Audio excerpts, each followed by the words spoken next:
Hey, I'm Danielle, a techie serial entrepreneur. I'm Cicely, a health tech nurse. I'm Priscilla, and I'm an award-winning creative. Welcome to the More Than Graphics podcast, a virtual safe space for women and minorities in the tech and creative industries. Together, we're that tribe. Hey, everybody. Welcome to another live episode of the More Than Graphics podcast. Did you miss us? Maybe. I missed us. I so missed us. This episode is entitled Back to Basics, Grounding Your Vision in What Matters Most.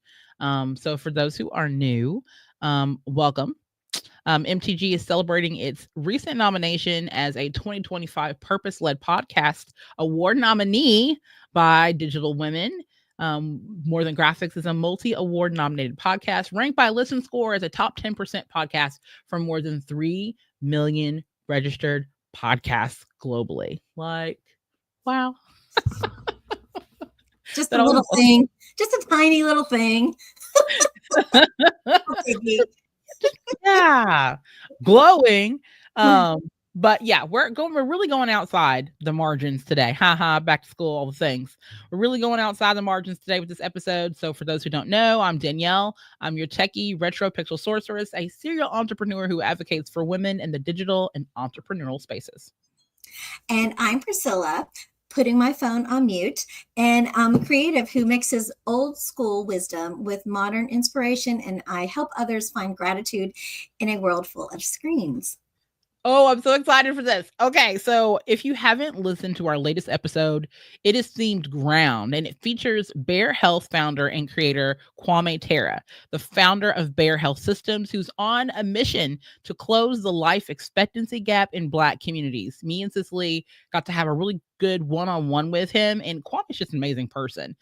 First off, he's really cool. He's really down to earth, and he also makes it very practical to not only get information and receive the equity of information, but also forecast it in a realistic model that really helps bring people together, despite different health disparities into their own niche community. So shout out to New Orleans, everyone down there supporting the Bear Health app. Which is releasing very soon. I'm super excited to try it out. And that whole episode is available on Apple Podcasts, Spotify, Amazon, or wherever you listen to podcasts. So hear the wealth of insights from our guests. Of course, we encourage our viewers to comment, ask questions, and share their experiences in regards to their alignment with that episode. So I think we can talk a little bit more about back to school. How are you feeling about this, Priscilla? I mean, we've been back to school for maybe a week because we started on the 19th. So got you. Okay, so we were right before you on the Wednesday before. Yeah, I feel like it's like winter break. I mean, I don't know what's going on. I don't know what's going on. Hey, I know Cicely's going on. There we go. I was like, I can't hear. Why can't you hear me? I'm looking crazy and windblown. I literally just had to get off a call. I'm like, I've got to go, guys. I'm like, I got 9 minutes. I got to go. Girl. Crazy, but I had to take it. I was like, oh, if I don't take this call, I've been chasing this person down for 2 wees. So I was like, I'm gonna answer this call, but we on the time. We got we on borrowed time, guys. Cicely, can I give you a hug? I feel like I just need to. Bring it in. Oh, it's like for sore eyes, right? I know. I feel like you look great though, despite all the crazy things that are happening. Yes, you look good. Of course, as do you. Always glowing. Yes, I'm also glowing. In front of natural light right now. So. It's not natural light; it's that inner glow. All the time. It is. Ooh, I like this already. All right. Well, welcome to Back to School, everybody. We're literally getting ready to join into our host discussion about, we usually play a game to kind of kick some stuff off. Today, I'd like to play a game called Grounding or Groundless. I'll present a series of statements about current trends or concepts, and each of us, in turn, declares whether the statement is grounding, that has a solid foundation, or will last, or is groundless, which is a fleeting trend or lacks substance. And then we can all kind of give a 1-sentence reason for our choice. You want to play? Okay, wait. Sounds good. I got to write this down because I get confused because there's only a couple letters that are different between the two words. So grounding is like, I don't want to say it's good, but grounding is like solid, legit, whatever, right? Right. And less is not the like, opposite. Without like, ground. It's more of a flighty thing. Yeah, it's leaving. Okay. It lacks. See that yeah, okay. Yeah. Okay, I know. so I'm good thing I'm not in school right now. I would send me back a couple grades. Okay. No, you would. All right, let's go. I can do this. All right. Statement for me. Using AI to generate let me ask that again. Using AI to generate entire user interface designs without human input. Is it grounding or groundless? I'm saying it is groundless because no matter how much we use AI, it's always going to have some element of human touch. While AI is a great, powerful tool, and I use it every day of my life at this point, we have to still go back to this rooted human connection and human experience, this level of empathy that we carry through our testing that AI can never truly replicate. Absolutely. Oh, I would agree with you, and I would say whichever one you said. Again. Okay, statement for Priscilla.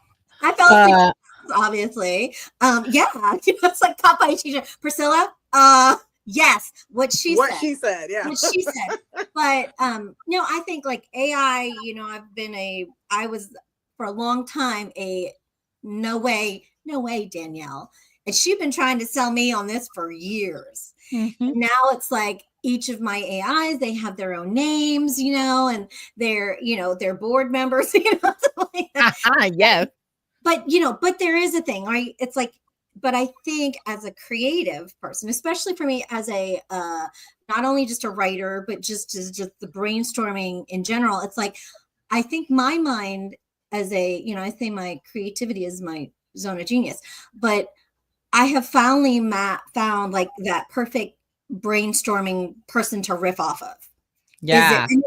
And what all it's doing is just making more of a monster out of my creativity than it was before. But of course, you take that and you still need it. You do still need to kind of massage it, and you need to really humanize it. I think I have something that I wrote, and one of my friends was like, "You're really good at, you're really good at that." And I said, and there, and then it's nice because now you can kind of teach it to speak, speak like you. And so it gets to know you, but there, you can always tell it's like, there's something that's a little bit off, but it's nice, at the diving board, because you're like right there. And then in order for you to jump off, you actually have to interject that humanity in it. Otherwise it's just like staring. Yeah. I'm right there. I completely agree. Cicely, you want to take a stab at that, or we want to move to the next statement? As always, I'm like both of you. I'm kind of like in between. Grounding, I wouldn't go that far. That's a bit of a stretch, but definitely the groundless part. Because no matter how far advanced we get, Skynet, etc., no matter how far advanced we get, there has to be the human element. Or what are we even doing it for? Like, technology is supposed to enhance our lives, not take over. Yes. With ChatGPT, my only, I struggle with this because I use it and I think it's great. But also as a creative person, as someone, who has a creative writing English degree, someone who loves thoughts that bubble in my head that I'm turning around, writing things down, creating, organically. My only issue is that I fear that people who are, younger than millennials, younger than Gen X, that they're just gonna fall, our kids' ages, basically, school age kids are just gonna fall into the trap of not exercising that brain muscle, because I think that's kind of one of the overarching things that I see, that the people who are best at AI are the ones who have had that input in your brain and that exercise to those brain muscles and those synapses connected, in childhood and in early adulthood.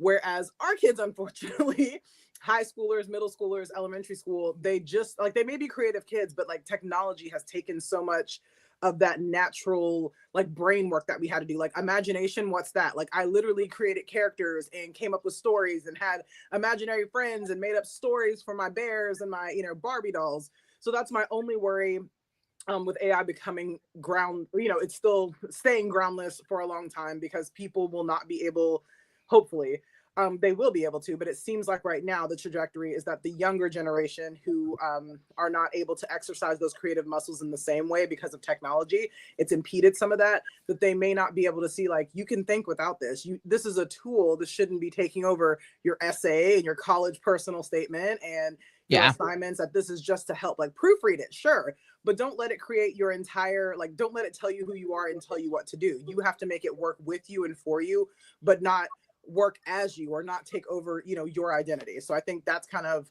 where we will end up, by the time our high schoolers and our kids are our age, like, where are we going to be at that point? Oh gosh. You know what this reminds me of, Cicely, is it's so funny when we had to fill out paperwork from school, and it has, like, the parents, you have to sign something and the child has to sign something. Well, It gets confusing for the children because it says print your name, then sign your name. But for them, print and signing is exactly the same thing. And so my daughter's like, we mean I just signed my name. I said, that's not signing your name, that's writing your name. She's like, that's a great example. And I said, just make it artsy. And then she's like, oh, okay, I get it. I mean, and then I was like, when you say, like, just add some swirls in it. Right. Or do pretend you're, and then there you go. And I remember the first time, this was years ago, that my friend was telling me, and now her daughter's in college, right? But years ago, she was saying that when they stopped teaching them cursive, I was like, oh my God. No, it's like, you don't do cursive? I mean, that's just like going straight up to a bidet. It's like without having that initial cleaning skills and stuff. It's just, you go there, I'm like, sure, it's great, but I mean, you got to know the foundations first. Yeah. Why bother even having utensils, like writing utensils at this point? If you're not going to teach them how to write their name, because it's like, that is, like, for me, I felt like it felt sad hearing about that they don't teach that, because I'm like, that a signature. I'm like, I remember, you guys remember, right? Writing how many hours and all the practice and the writing lines. your name with all the boys' last names that you liked in school, and then whatever. And then I mean, that was a skill. That's a lost skill. Let's bring it back. Right. And you want to have pretty cursive handwriting. Yes. So I heard on our side, they're introducing it back into school. So that is something that is returning, but that's just in our neck of the woods. I can only imagine what it's like everywhere else. Yeah. Probably in most states still not. In college, maybe they'll bring it back in college. It'll be a whole class. Get your master's. Cicely, get your master's in cursive. So I can teach the world. Oh my gosh, we went so far left. Okay, back to grounding and groundless. All right, this is grounded. This is Priscilla's statement for Priscilla. Okay. So bringing back nostalgic 90s era pixel arts and digital grunge aesthetics in modern branding. Is it grounding or groundless? That's a lot of words. Can you say that more simpler? Yeah. Is bringing back nostalgic 90s era things, aesthetics, is it grounding or groundless?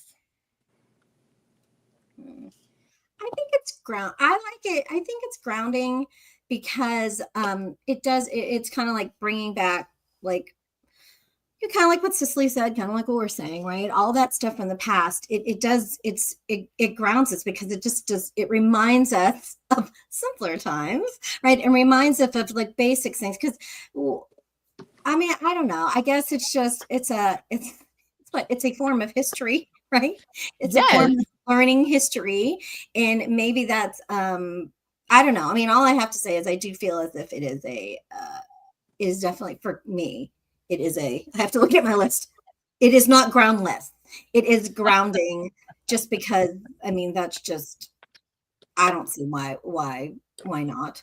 I guess it could be used, if it's used right. I mean, it's used right, if it's used incorrectly or just meant to be a eye catcher or whatever, if there's no like real integrity behind it, then at that point it's groundless, it's flighty, because there's not that, it needs to actually land on something that actually,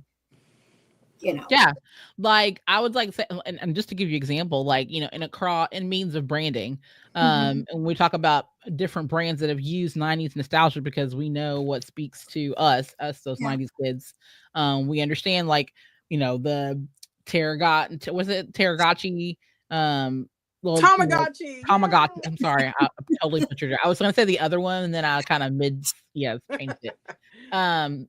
Yes. So those like the little toys, little 90s, the jelly flip flops, like, the 90s cassette tapes and CDs and like all the early kind of vibes of the 90s. A lot of people are returning to, we're seeing a trend where that's kind of becoming more and more popular. And I think that's true, but it kind of speaks to this grounding nostalgia, right? Mm-hmm. Like the parts that make us feel best about ourselves when we were kids and carefree and having those moments. So I'm with you, Priscilla. Yeah, on that one, for sure.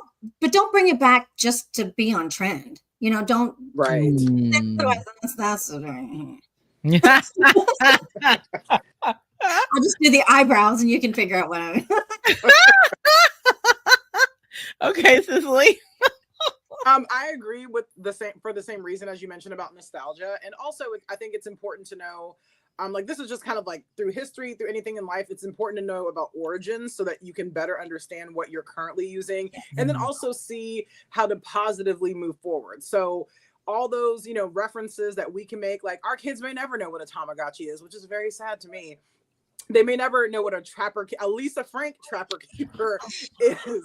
They may never know. And that was like the pinnacle of my probably, I think, 2nd through 4th grade years in elementary school. Mm-hmm. I love me some Lisa Frank. That dolphin print was my favorite.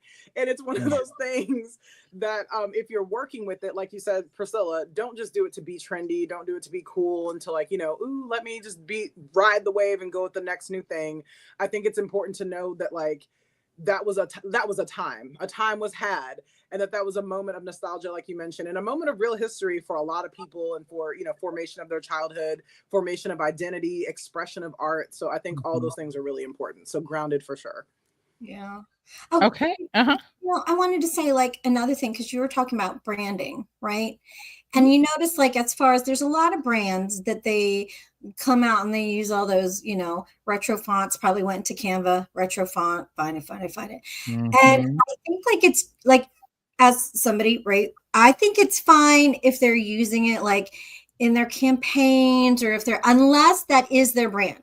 Unless their brand is like actually really retro, like truly retro, and not they just pasted a whole bunch of things out of the Canva just to be retro. But if at their core, I've had some clients that they are truly retro, and that's fine. It's like that authenticity of using the retro nostalgic brand, not just because it looks good, not because of whatever, and not, and I'm like, I just, that to me, it's like, because there's a thing of, when we design things, of things being dated, like there are like, okay, I know that font, this was from that age, right? Or this was from that one. But if that nostalgic, or if that retro or whatever can withstand time because that is your brand, then I think that's fine. That's perfectly fine. And that's absolutely what you want to do. But if it's like, I wore my Gloria Vanderbilt glasses back when I was in my, early elementary, middle school things, for me to wear it now, it just doesn't work. It's like, it might work. I might try it again, but do you know what I'm saying? Yeah. So I think a great example of this right now is the current Crackle Barrel fiasco of the rebranding. Is anyone following this? Like, apparently this has wrecked us as middle-aged adults. Okay, Crackle Barrel's latest branding. I will send you a link, so it's hilarious. Oh, okay, I'm gonna look up in arms. They're up in arms. Never seen people so upset about something like, I know it's like a whole aesthetic, it's a thing, but I'm like, it really is not that big of a deal. They're trying to move forward, right? They're trying to go in a more modern direction, maybe attract some younger patrons. I don't know, but it wouldn't stop me if I loved either. It wouldn't stop me. I wouldn't be like, oh God, the logo's terrible, I'm not going there again. Like, okay, wait, I think I just looked at the new logo. It's real plain. Like, I don't know if you saw my face. It's definitely more modern, and lately they have been getting slowly away. Like in store, they still have the old country store in the front, but overall their aesthetics are getting more modern. They're becoming less old country store on the inside, less lanterns and more surfboards, like that kind of feel. And I'm just kind of like, are we getting too far from our core? And what lesson does that teach us about branding, as you talked about with going this retro style, being authentic to the 90s, like that kind of feel? Hey, so didn't IHOP try to do that too? I actually shared this recently in my newsletter in the Retro Pixel Sorcery. So if people want to check that out, they can go to retropixelsorcery.com and they can learn more about getting info like that. I share that all the time on a weekly basis. Well, great, because I'm checking it out. I'm still here, but I'm checking this out. You'll have to sign up for the newsletter, but you'll get it on Tuesdays. So I just kind of wanted to share, like, that's a great example of some of that. All right, so I got one more statement for y'all. Oh, actually two, but here's one for Cicely. The rise of health tracking smart rings over traditional smartwatches for wellness data. I'm gonna read it again. The rise of health tracking smart rings over traditional smartwatches for wellness data. Is it grounding or groundless? I think it's grounding, but with a caveat. One of the most important things about health and like tracking and metrics is health literacy. You got to understand what the hell you're looking at first. Yes. Before you can make sense.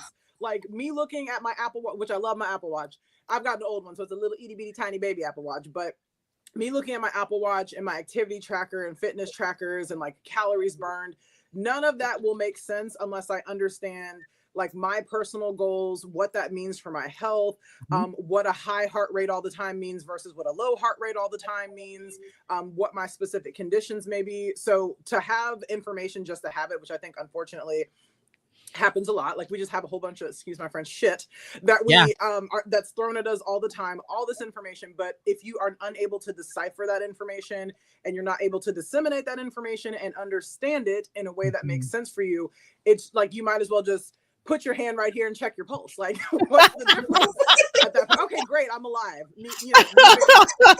But I think the data can be absolutely amazing. That's one of the things that I'm looking into for this next degree is kind of studying digital health and like how data and wearables and things like that can tie into our overall health journeys. But again, it starts with that literacy. If you don't know what heart rate variation means, if you don't know, again, like what having a low or high blood sugar means, or having blood sugar fluctuations all over the place in a negative way throughout the day, it's not going to help you to just see a number because you have to understand what it means. So wearables are absolutely amazing.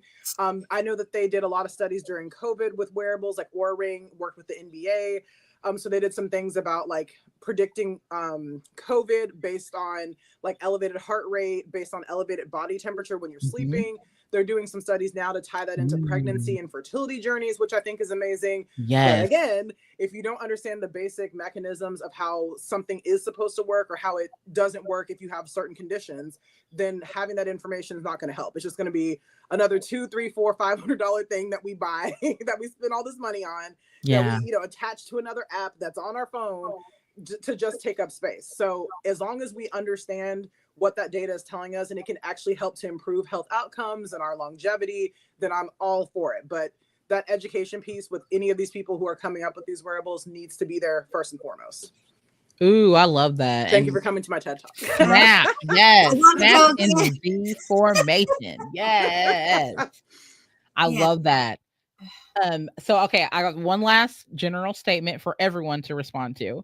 The wellness trend of digital detoxes, where a rigid routine of logging off social media is prioritized to improve mental clarity. Is it grounding or groundless?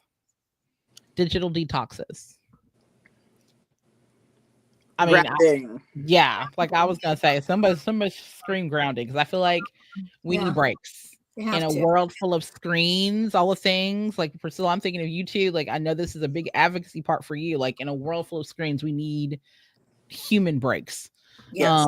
And I think that is the part that, we always kind of talk about here in this space, being a safe place for people who are a little bit more introverted in that aspect. We lean a lot on wanting to create or be a part of human space. So that's just super important overall. I think it's like different too when I'm thinking about when you talk about digital detox, logging off. It's different, I think, also depending on what age you're at. Like I think about my kids where there are still we're always developing and stuff, but for where they are at, and like what Cecilia is saying earlier about where they are because of digital versus where we were because of digital, it's like I feel as if that's so much information that they can get in a single, whatever. And as far as them determining on their own, processing, is that true? Or them deciphering, do I believe in that? It's just so easy if you have a digital thing going in front of you that you just take that as truth. You take it as truth. You don't have your own, deciphering or whatever you want to call it, or that skill to figure out, it's just missing. I mean, I just feel it's, but yes, you need the break. For me, I have a hard time detoxing because, like I said, the AI helps me, and I am on constant. My brain is on constant. Well, here's an idea, and then I put it. Hey, what do you think about this idea? And so I have a hard time, just turning it off myself. But I know it's very hard, but it's very grounding, and it's so necessary.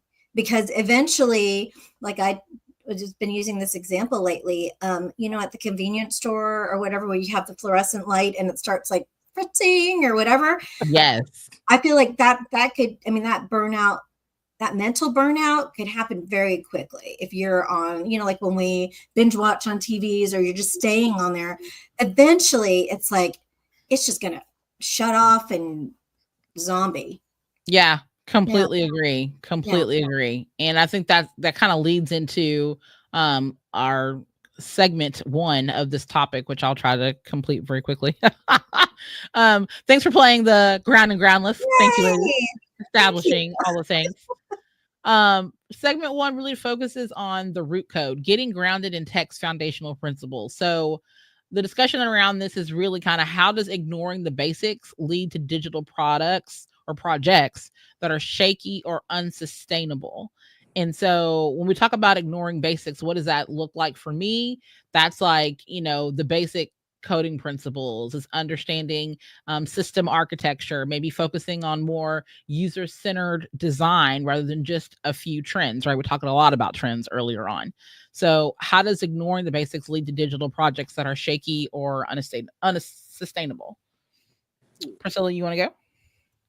Okay, let me digest this a little bit because I feel okay, so let me understand. I'm going to say something and you tell me, okay, or you can just go with it and just say, yeah, that's exactly what we were talking about. Your choice.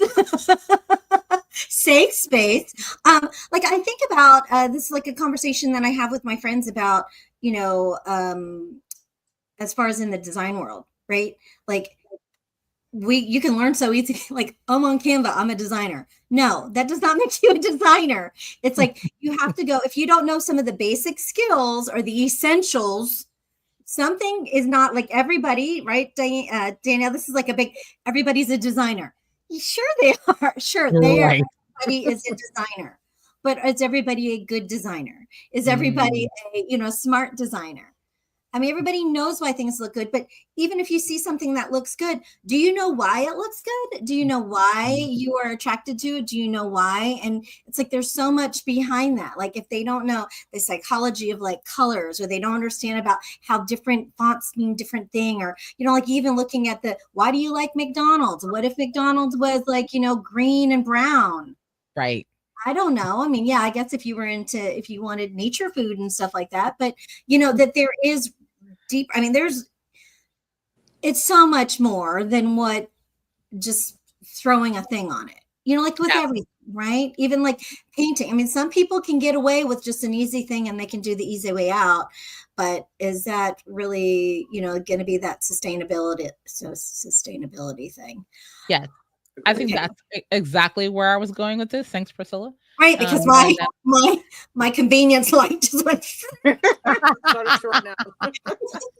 I love this a lot because I do feel like we get stuck right in places where things can be. What is sustainability? What does that look like? For some people, that's the instant answer. For some people, it's the long-term goal, right? Mm-hmm. And so I feel like as designers, as good designers, we have to think about the long-term goal. We have to think about the long game, not just the short, imminent fix. Mm-hmm. And so we can do both. We have the ability to do both, but our heart should be in the long-term plan. So I really do like that idea of whether or not that's like something that we should honestly be thinking about on a regular basis. So our question today in the group is, what's the one foundational skill or ground rule you believe every tech professional should revisit regardless of their experience level to build more reliable and ethical products? So if you're out there in the audience today and you have an answer for this question, put it in the comments. We're happy to share it. For me, foundational ground rule is active listening. I think that it's a soft skill / superpower that people can actually grow to do better. So this is something that I feel like is a ground rule for me as a professional in my field, wearing several hats, leading multiple teams, talking to various different types of people. The best thing that I can do is be an active listener. So that's like a really good skill, I feel like, regardless of experience level, that anyone can produce and do well at. Yeah. Any of y'all thoughts on that one? That's a great one, and I think that would be one that people don't typically think about, and that works for actually just living, just existing within humanity. Right. Right. I just hope everyone actively listens. Yes. I would just say making sure that you're always a learner. Like everything changes, right? Life constantly evolves. Nothing's ever the same. But just keeping your mind open to evolving trends, knowing that things probably won't be the same as they were in the 90s as they are today, and being okay with that, not resisting, not fighting against it, learning, kind of going with the flow, using your 90s, 2000s, 2010s experience and bringing that, to the forefront, but just also remembering that we're constantly learning, we're constantly changing and evolving, and being okay with that. Yeah, I love that. Okay, we're flashing forward. Segment 2, the creative classroom, grounding your art in timeless fundamentals. So the internal question we want to ask today is, how can a modern designer who is so focused on digital tools benefit from a back to basics approach like drawing or painting? And there's a whole science to this, and I think Priscilla may have the right answer, but just in case, we talked a little bit more about this. Cicely actually kind of detailed this earlier in the episode. We talked about how our brain synapses and all the things connect in different ways to create creativity, right? And so in the same way, as I'm digitally painting or sketching something, physically also doing those things is a big way to kind of reground those surface tools or kind of sharpen some of those skills. For me, I personally love to craft. So as much as I am Kermit the Frogging here at this desk all the time, I take breaks intentionally during the fall season to craft bigger, more advanced structures like castle facades on the sides of my house. Or, what I'm doing right now, which is the vampire layer mantle that I'm creating right now out of giant sheets of foam board in the backyard of my house. So there's seasons of my life where I go back to these concrete skills in order to work a little bit harder or faster or more intuitively on a digital level. Thoughts on that? Yeah, I think, like what you're saying is, if you're in the same if you're in the same zone all the time, you're just as robot. It's not making you think differently, and it's if you're doing the same thing repeatedly, then how is it there is no change if you don't change, right? Type of thing. And it's, I like, for even not even as far as using those tools, I think for me, it was, at one point I had carpal tunnel surgery on both hands, but I noticed when I couldn't use my right hand anymore and I had to use my left, I became actually a better designer because I physically was using my hand, and it just it's like a switch, yes, it's rewiring. It's rewiring, or even simple, I always like to say, light bulbs. I'm big on light bulbs. It's too yellow in here, so I want the reveal bulb, because it's and then it makes it, I can see things so much better. But if you were to go back to the basics of a drawing or a painting, it's there are things that you cannot do digitally that you can, writing. And it's as good as you may be with a stylus or a mouse or whatever, there is something that you cannot capture, Right. And I think being able to go back to the basics, maybe they never knew the basics, but it's a great history lesson, right? Cicely, going back and learning some of that, because it is a learning, you can always learn from something, like Cicely is saying, and going backwards from, even if you weren't there before, but if you can go backwards to wherever you might find something different. You know, as I think about, like, this makes me think about, gosh, I'm sorry, I lost her name. Swisher? Yes, a new Swisher. Yeah, I guess. So, like, you know, it makes me think about that, like, because she's taking how she takes different tools, like how you normally would see it, but then you just kind of, you know, and it's just, there's something more beautiful about, that's where the old and the new kind of come together and make something even newer, older, you know, or whatever. Like, and it's a great, like, mix of how you can put the past and the present together for, like, even a more beautiful future. Oh, I love that. Snap. Oh, yes. Snap. Some little. I just came up with that. It was just, my mind was going there. I just went there. I never get the right finger. I don't know which one's the clap one and which one's the be quiet. It's the thumb. The thumbs are the clappers, and then the snaps are the middle. Okay, listen, I can do this. I can do this, but then listen, nothing. Oh, you gotta get it together. I can't. That's too funny. That. Sorry. No, you're fine. So the Q&A, the question for this particular topic was, in a world of fast-moving trends, what's one creative fundamental you believe every creative should never abandon, and why? Gosh. Ooh. Doing things like that are not digital. So if you're an artist, like physically painting or using whatever medium, like you said, crafting is your baby. You love crafting. Like never stop using your hands or whatever you can, like something tangible, doing something tangible that is not digital. That I think is like the savior of my life. I can't read. We kind of talked about this before. I can't read regular books anymore because I just don't have time. Like I want to. Like I love books. I've always been a lover of reading. Was talking to Ryan about this morning. It's just impossible with toddler twins. Like it's just not gonna happen. And I'm not staying up all hours of the night to read because I'm tired and I gotta work. Right. But you know, my kind of in between now has been listening to audiobooks. So that's fine.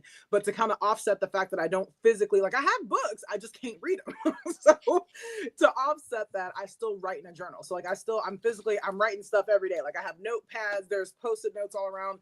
Even for my job, we have like electronic health records. We do everything just about electronically. I still take notes. Like I physically take notes because that's the best way for me to connect, to remember.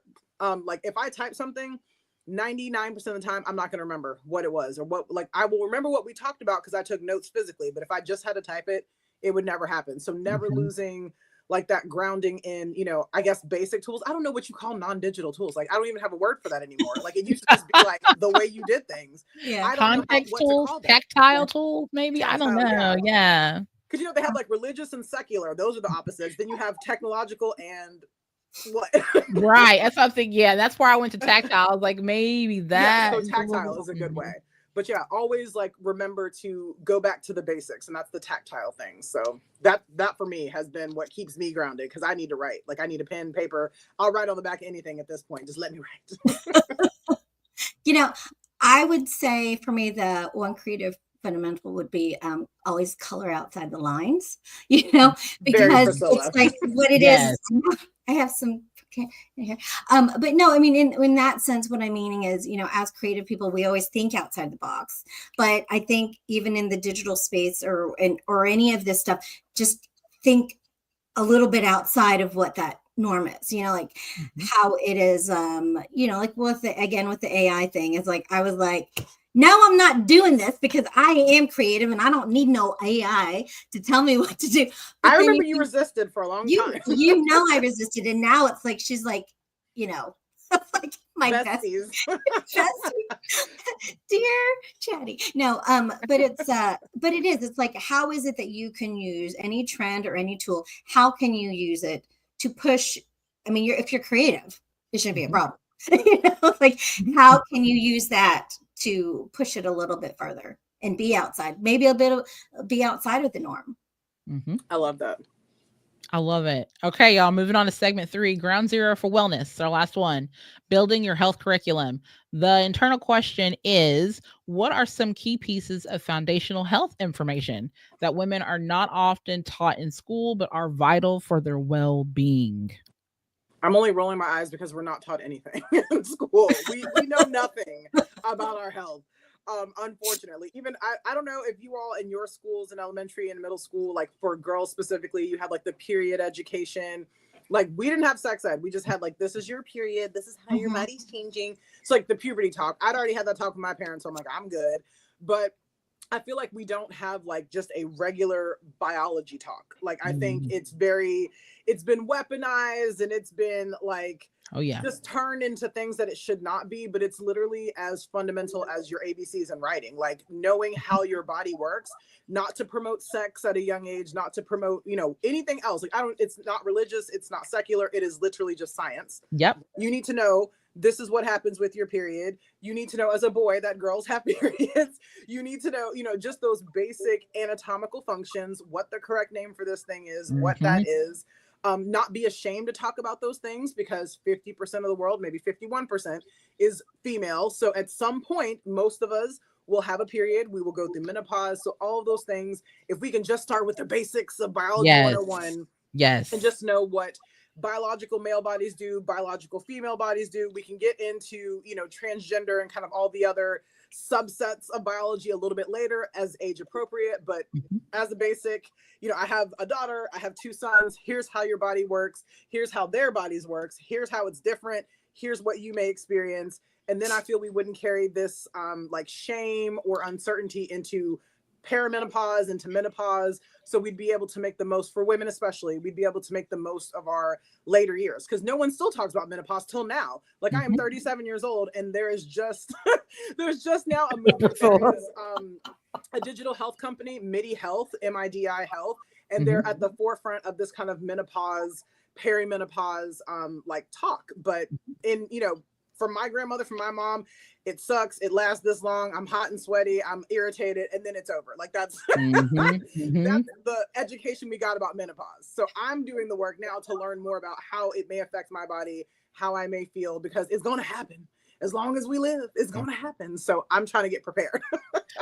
I have already become a member of the I Do Not Care Club on TikTok and on Facebook. The official club is amazing. I love that group so much. If y'all don't follow already on TikTok, but I mean, I am right there with you. I am so grateful that we take that more as a personal token here. So, my boys knew before I was really like, really out there in the world, I guess. But my kids knew, fully aware that a woman is on her cycle. This is the things to expect. Be prepared for that. There may be people at school that are a little bit more further on that scale than I am. I need you to this is kind of the courteous thing to do, right? Like, I think it's so important, especially when we talk about mothers raising sons, like making sure that there is adequate space, making sure there's adequate communication, things along those lines in place, because for them, that's not an experience that they have. They do have other experiences, which is great for dads to have that relationship with their sons, or at least having, relatable figures in their lives they can relate to, so they can lean on those for wisdom and expertise coming from a one-to-one situation. So I just feel like it's so interesting how now a lot of these things are being segregated in a lot of areas. When we talk about health and, what that looks like either for transgender or for all the different forms and body types, that it's so essential to not just have those conversations at school, but also have those conversations at home. Because home is where a lot of that trust and foundation is being built.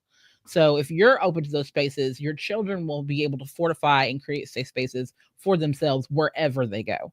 My mom used to say it all starts at home, and I was like, no, it don't.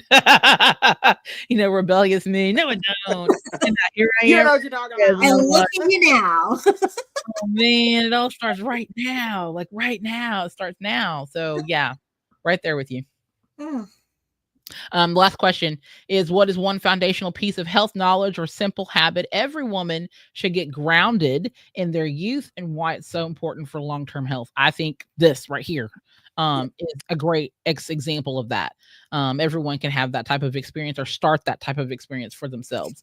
Thoughts? Anybody else? Y'all. I was thinking with this is what you guys were talking. I was remembering, from me growing up learning, back in the 1900s when I was learning about stuff, they didn't really teach us. And what's so funny is that you know, like nowadays, like my daughter, I got her this book, the American Girl doll book, like everything you need to know about your body and stuff. I learned lots of things in there because like there are, you know, I'm like looking, I'm like, you know, 500 years old. And I'm like, really, is that really?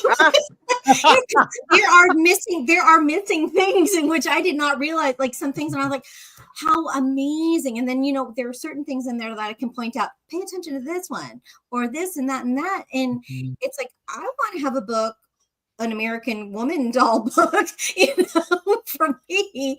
And I think, you know, like talking about a fundamental piece of health knowledge, I think just being able, one of them would be, I think having that, it's more so having the, knowing that there's a safe place for you to ask the questions, or, you know, because it's so awkward to know, like, you know, that's a very vulnerable space, right? When you're talking about your body parts or things, or is that supposed to be, you know, is this normal for, maybe they don't even know.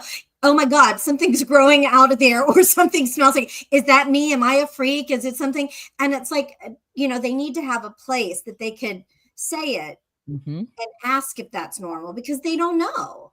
Like even me as an adult and going into the perimenopause, menopause thing, I'm like, oh my God, is that real? You know, and but I feel comfortable asking the question or asking my friends.